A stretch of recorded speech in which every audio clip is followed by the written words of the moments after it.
now. Oh, okay. There we go. Okay. Audio's good. We got it. Check. Good. Hey. Hello. Thank you for the chat. I'll say 1, 2, 3. Okay. So, um, we'll give a few minutes. It's else wants to join us. But how's the quality look? I'm trying some different settings to do a little bit more lower latency. So you're not waiting so long for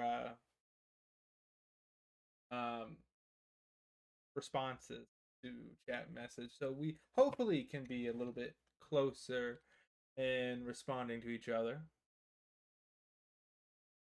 Hand up real quick. See which chat does that first. Okay, it looks like Twitch is ahead. Yeah, the chat latency is on, or the chat box is on. You just can't see it very. Okay, see the chat's there. I need to figure out background transparency better. I just need to actually get a better format going. Color.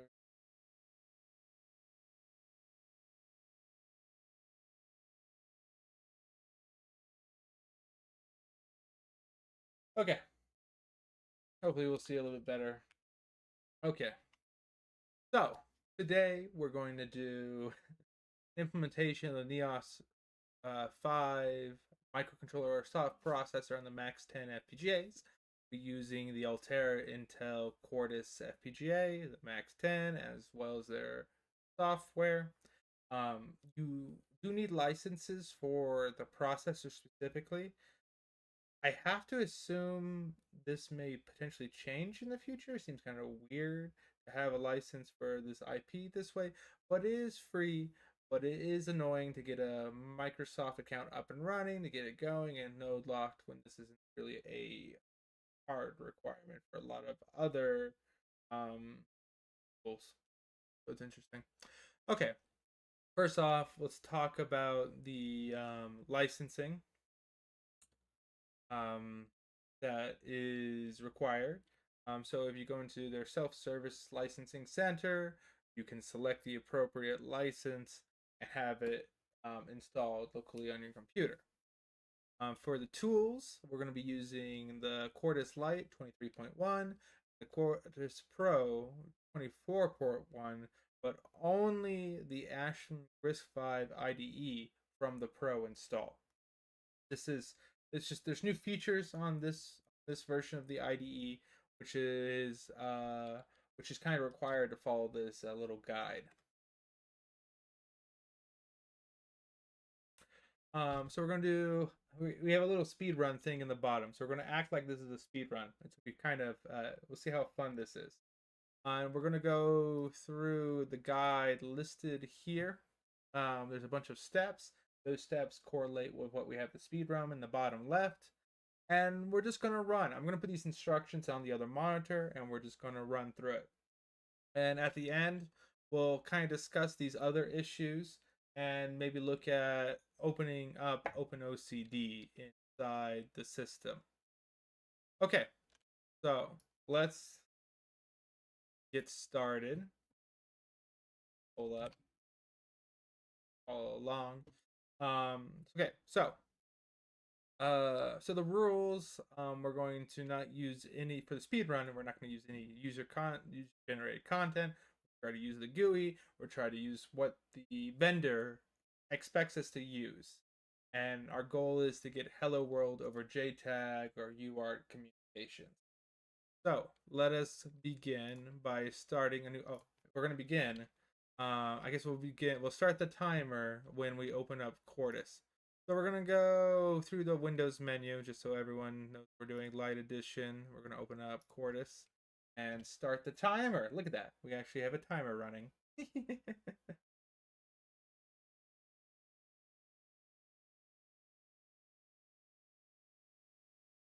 Now let's see how long it takes for Quartus. Okay, Quartus is open.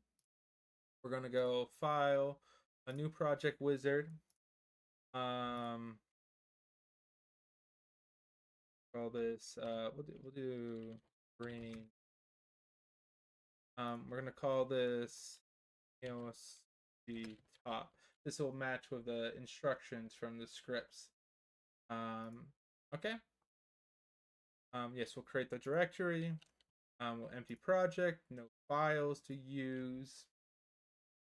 We're gonna go do the max 10. It's gonna be the DA. This is for the max or the DECA board. This is gonna be FPGA, the 484, and the 6. So specifically for the DECA board, we would select this. We could go over here and select the max 10 DECA. So we're just going to select the board file there. We're just going to keep the settings pretty basic for synthesis and simulation. And then we're finished. And then we have one more setting for this. So we're going to go to assignments, device, and we're going to go to device and pin options. And then we're going to go to configuration mode. So specifically for initializing the internal memory in the max 10, we're going to want the single uncompressed image with reinitialization. And we hit OK. OK. And then we're going to go on to the next step, which is going to be the platform designer.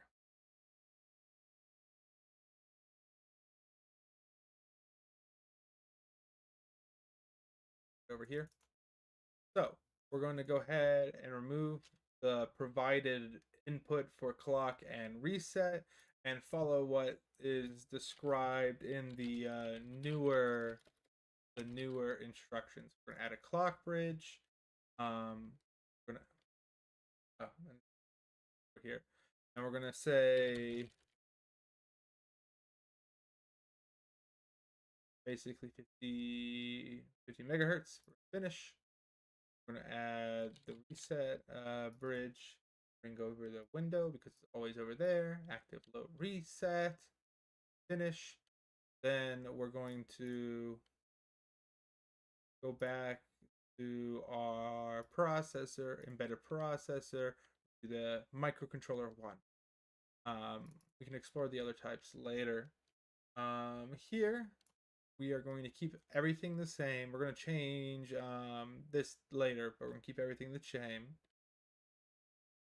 Then we're going to add on-chip memory.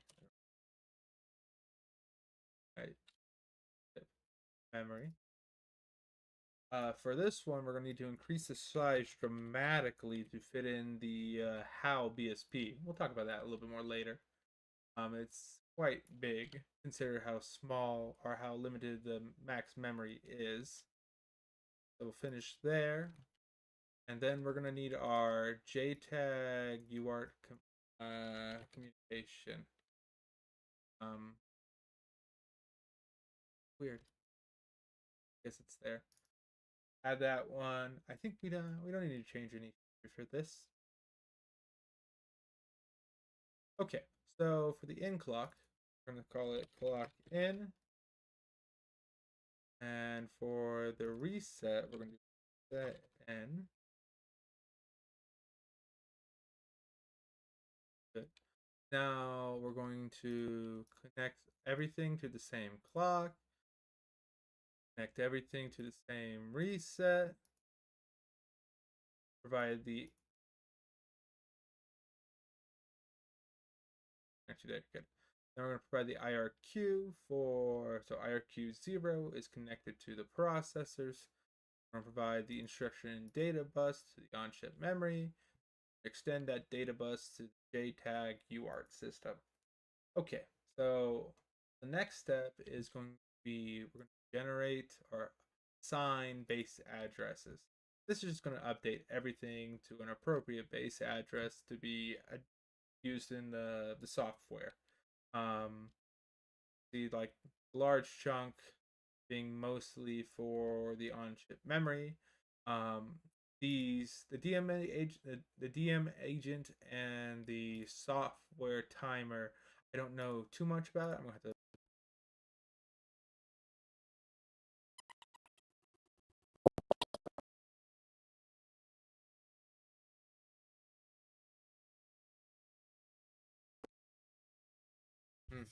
Okay, good. We're back. Sorry about that.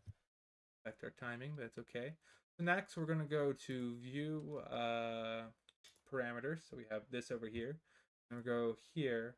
We want to. Oh, that actually has information here.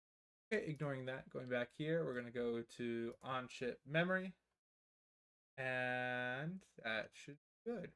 We're just gonna go file, save this in this folder as Nios V top, view SYS. Then we're going to generate HDL.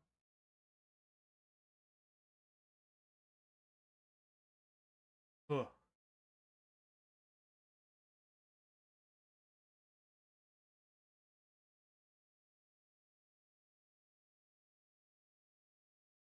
Ugh.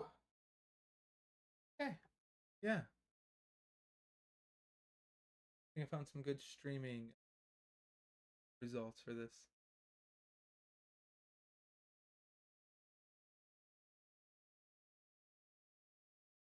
It's okay. Not too worried about the timer. We can try to do faster runs later. Okay. So this generated. Close this and we're going to finish. Now we're going to add the files. Add the main system one. Go to synthesis and UIP. And we're going to hit OK. And then we're going to go to bitstream generation. For this step, we're going to need to add timing and pin constraints. The first thing we're going to do is we're going to add a new synopsis one here. We're going to create a clock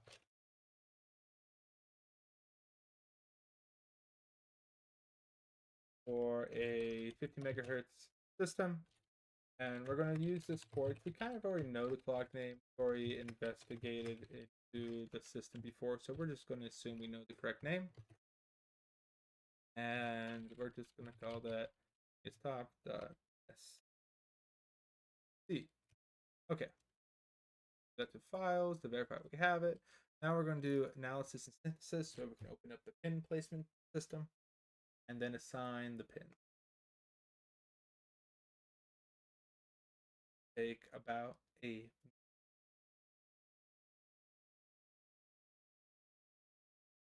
should just organize all my streams as like these random split timers.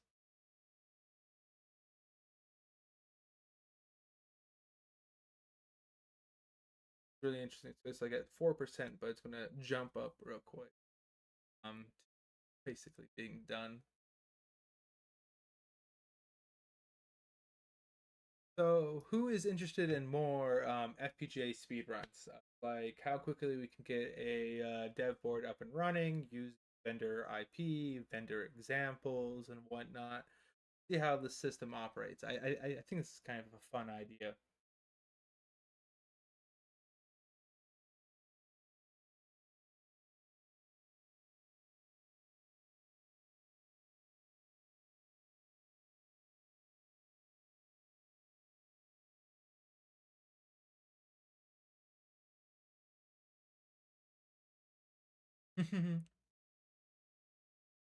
Yeah, I want to do it with the polar fire and see how the microchip reacts. I think it's pretty interesting. Open this. We're gonna go to the I/O. Open up the pin planner. Then for the like the clock in down here, in a way that you guys can.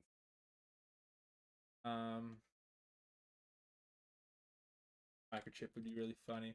Okay, so we're gonna do pin M8. Set that to 2.5. Here it's gonna be pin H1, which is the push button. That is going 5. close. Then we're going to do the assembly step. Finish this up.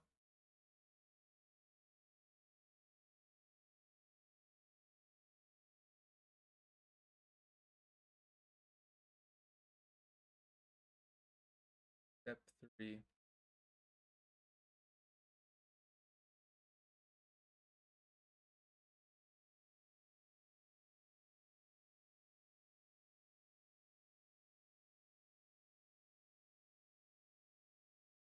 Okay, cool. So we're going to move on to the next step, ESP generation. For this, we're going to need to open up our file explorer and go to our folder here.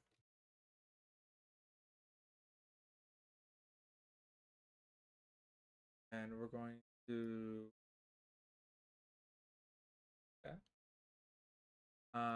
new folder, call it software, open this up, folder, call it ESP, and we're gonna do a new folder, call it app. Okay, now the next step, we need to do a new file here, and we're going to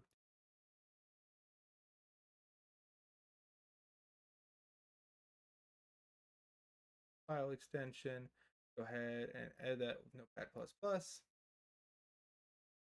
little bit.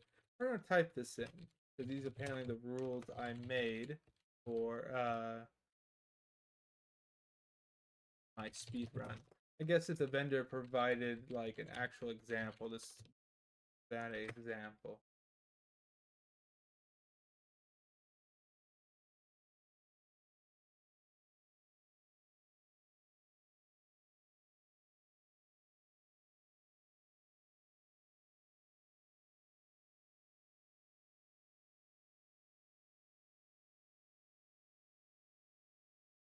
I bet the reason the BSP is so big is because it has like a real printf thing.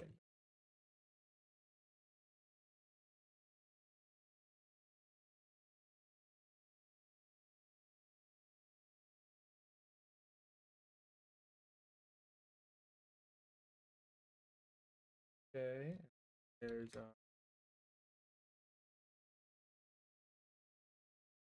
but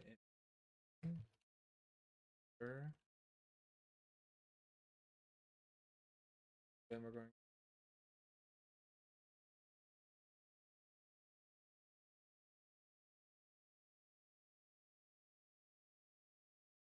right.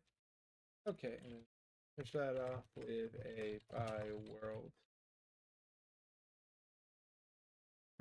By world seems kind of aggressive, or like that at the end of this. Okay, flush out.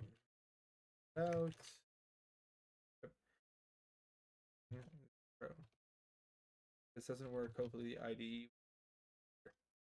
Okay, cool. So now let's go generate the BSP after we have created the directories for it. We're gonna go ahead and use the start menu again.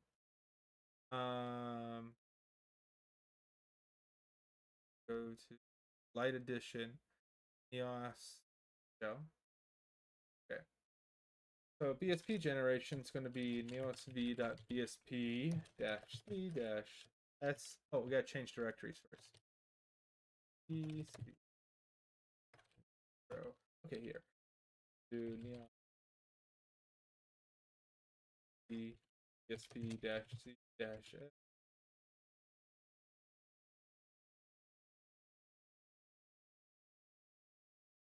Oh, V for that software.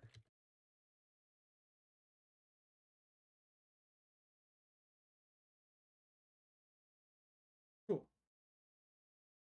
Great. No errors, no errors. Looks like we generated it correctly. Now let's get the app going.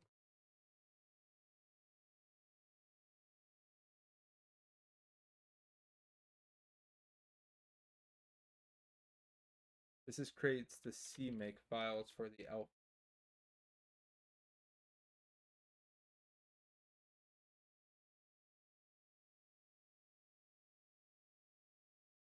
This is that's gonna be kind of interesting to do a bigger system. Maybe you just add the bigger systems, the IDE once you get it going. Okay, app directory, BSP directory, sources, elf dash name equals elf. Okay, cool. So now we're gonna bring up okay, so now we move on to the next step of the CMake. So we're gonna go down to Pro Edition. Nope, what did I click? Okay, down to the Pro Edition. We're gonna misclick. Vector timing. Stop misclicking. We're gonna go to the Ashling RISC ID, the Pro version, and we're going to open up Stream software.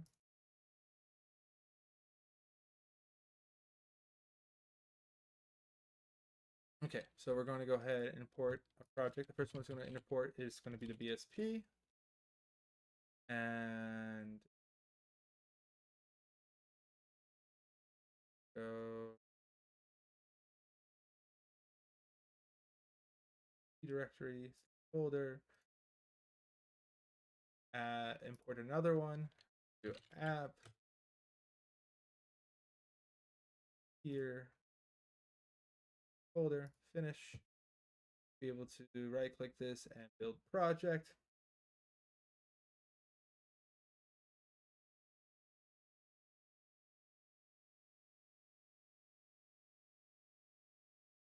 Okay, then we're going to jump over to the CDT or the CDT build console.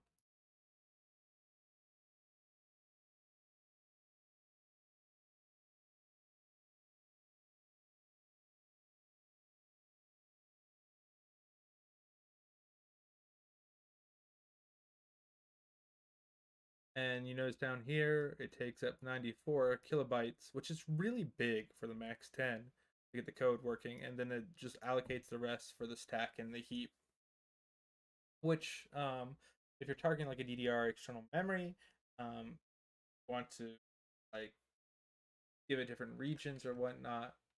But let's get this running on the actual hardware. So, first step, we're gonna go back here, back to program device, hit start, 100% successful. Go back here. We're gonna play around with the order a little bit.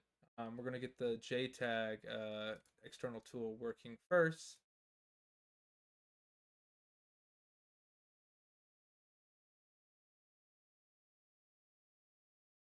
Browse the file system.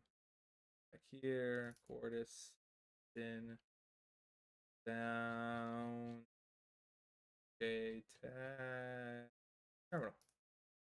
For the arguments, we're gonna do dash C1, dash 0, dash 0, fly, run, running. Then we're gonna click here, hit run, actually hardware debugging, elf hello, go to debugger, auto detect, we found the device, hit apply, we hit run, load it, boom, and then once we get this second line here, wait till it says bye world, and we're done. Okay, we got a sub 19. Sub 19 minutes to get this up and running. So there you go. We have our speed run for the Nios V processor for all the little steps. So let's talk a little bit about the different things. So there is a debugger. It uses a GDP connection to OpenOCD. I can't get to work right now. It keeps it has trouble setting the breakpoints. So we need to figure out how to do breakpoints. But there's also OpenOCD. So you can, if you know OpenOCD, you can telnet into OpenOCD and peek and poke at the different registers and the memory addresses. And maybe we can address that later. The other concerns we have listed here. So if we go here, my other concerns I need to figure out. So right now, I'm curious if we can get a 23.1 only tutorial where we don't need to have the Pro install. But hopefully, Cordis Lite has a new version coming out soon that supports this new Ashling IDE. It's a little annoying that the IDE is dramatically different for the Pro install just because of the the 24.1 year instead of 23.1. We got the GDP breakpoints are not currently working. I don't know if that's just issue of 23.1. I would need to go figure out why that's happening. If you notice in our platform designer, go back here real quick. So the IDE Pro, if you do the only the Ashling, if you only do the Ashling free RISC IDE from the Pro install, it's free. I don't have any Pro license enabled right now. I only have the RISC-V microcontroller. This entire run, I don't have my Pro license enabled. You don't need a Pro license. You just need a license for the processor. It should be free. Um, Another thing that's interesting. So this instruction and data bus, you potentially could do like a dual port access here and try to get these on the same thing like that. But I'll show you what happens if you try to do this, right? So if we do this, and put it on the same. Okay, so we try to do this. So this should be optimal. We want the instruction and data to be on separate buses, which is the correct way to like probably operate and get it working. But if we go ahead and generate this, I'm gonna show you what the BSP says. So if we go back to the BSP, let me copy that. Okay. We'll let this generate. I'll show you the interesting error that this comes up with because, to my mind, this should work, and their software doesn't like it. Should be able to have a dual port memory with the same addressing on the data and instruction. We can do this just fine with like Xilinx, Microblaze. So I hope that the Nios V could support this in the future. So okay, let's finish this. So if we go back to this guy, right, we try to regenerate the BSP, we will get an error.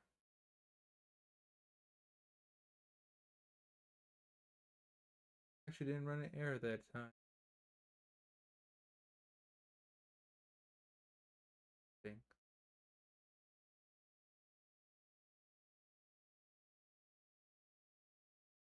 Okay, so maybe it does work this method. I must have got the error somehow else.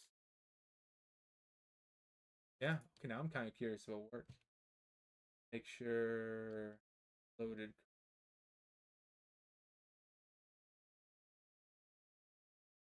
Maybe it didn't.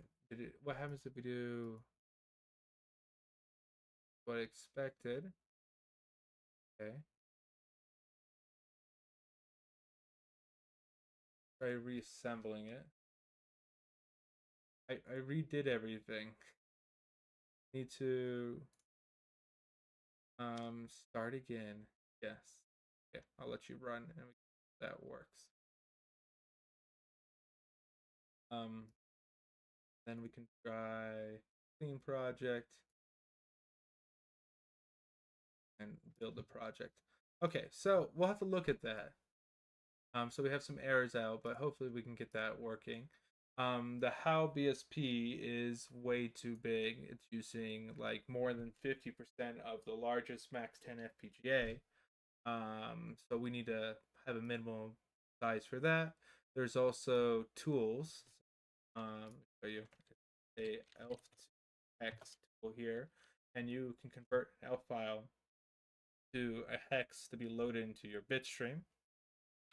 I also want to look for a tutorial to have a first stage bootloader that loads from Flash. So loads the initial bit stream, loads your software, and then is able to take larger software elements, load it into your external memory or something like that. And then we can look at the general processor FPGA for if it supports a Yocto or build root Linux examples.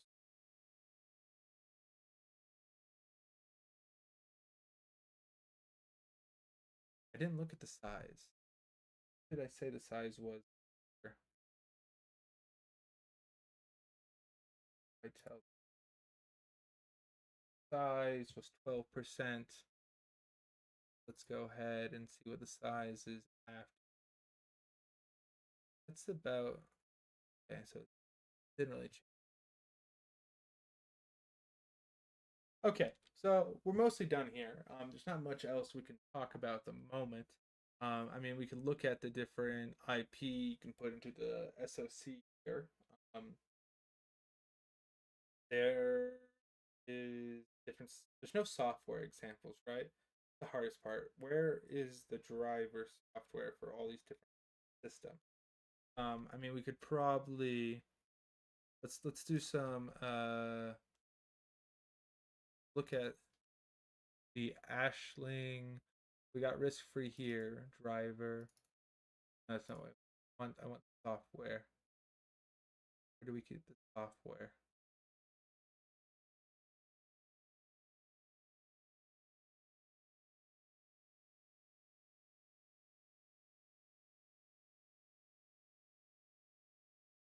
Okay, so in here, right, we have want to drivers. Where does this file come? So drivers and source.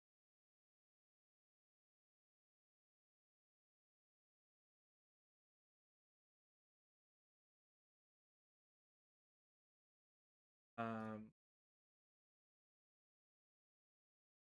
a simple define the JTAG UART in this. Nope. Have to set it from light. Yes, would be here. Okay. When it's there, example, where world we say here. Yeah, basically what we wrote. Okay, so they don't have any driver software. Hide that IP section. Altera. Okay. Here we go. JTAG anywhere? Right here. File source. Okay, so we found it. So if you wanted to look at the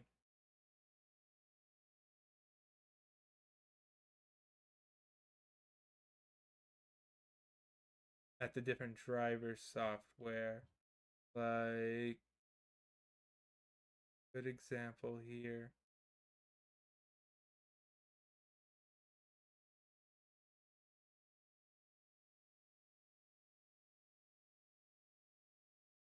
Okay, yeah, different interfaces we have here. Okay, just defines. Okay. Okay, let's go back to the programmer and do this.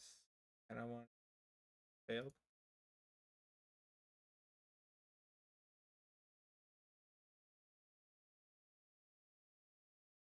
You're not happy. Why are you failing? Can I have more information, please? You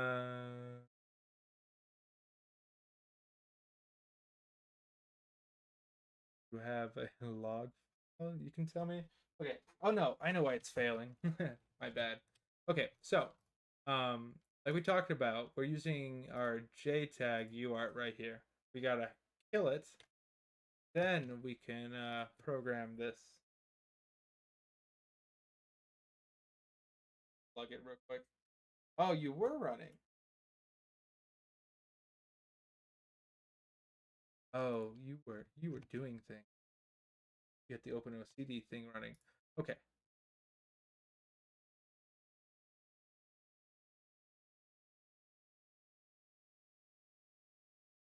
Let us bring the programmer back up.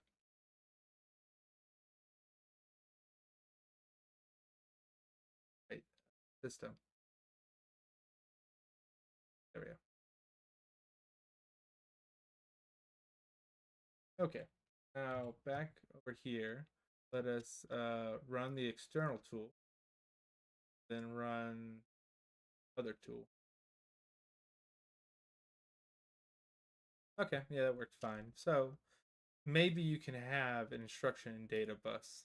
I'll have to play around with more of that later. Okay, sorry for that tangent. The Nios is a soft processor. There is no hard processor in this Max 10.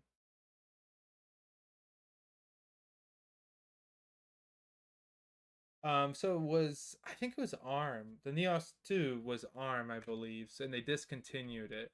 So let me go look at the Nios 2.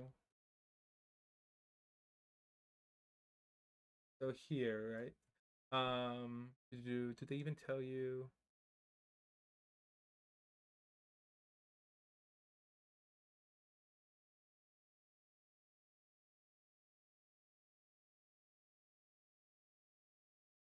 Okay, so we go learn more.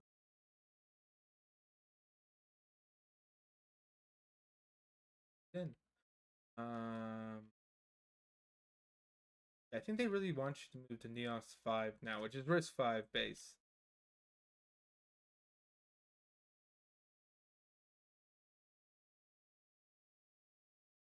Yeah, they mitigate most. Okay,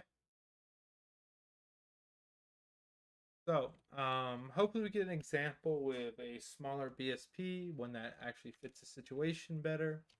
But that's about it for stream today. If you want to, Microblaze 5, Microblaze RISC-V version should be coming out the end of this week. We can go look at that in a couple weeks. The microchip, micro semi Actel have a MIV or MI5 soft processor we can also look at. Acronix is working with Blue Spec. Lattice. What's Lattice's RISC-V processor? Lattice processor. Who they advertise?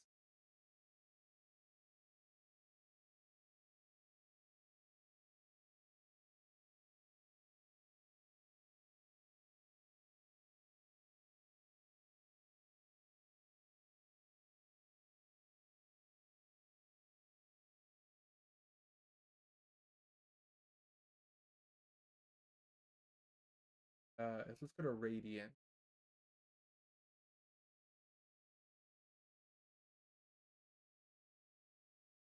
What processor? The Certus soft processor. We could also look at Litex. We could look at other open source soft processors.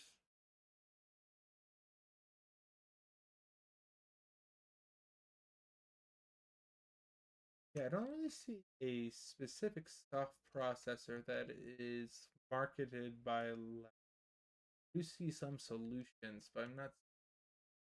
Their new FPGAs.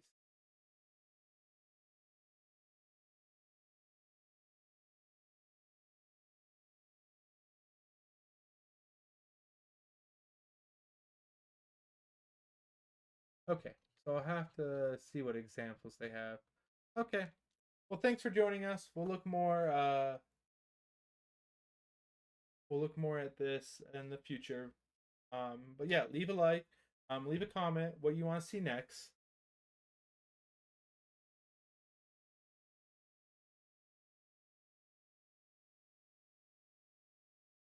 Um, so you were asking about ARM licenses. For the Microblaze was originally its own ISA, and Xilinx probably had a very free license to use it. The RISC-V ISA provides you a bigger community. It provides you more tools, more libraries, better debug tools, easier to transfer software to it and from it. Um, ARM has a few free licenses for like their M0 processor if you want to use something more specific or more powerful. you require like a per product per like per product payment almost. So depending upon the license rules, they can be kind of complicated. I think RISC-V just has a larger community, and that's why a lot of people want to use RISC-V instead of ARM or a customized say. It allows just bigger integration with existing examples, tools, and libraries. I think that's it. Okay. We'll look at more probably polar fire stuff next. I'll see when that video gets up. Thanks for watching.